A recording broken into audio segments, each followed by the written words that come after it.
Esse é um Keychron K3, teclado da marca focado em produtividade. Vem com switch ótico fabricado pela própria Keychron.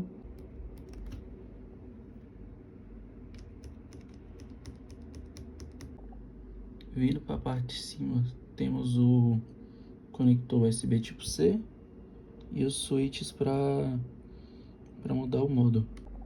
Vindo para a parte de trás, temos os pés, que tem 2 níveis de altura.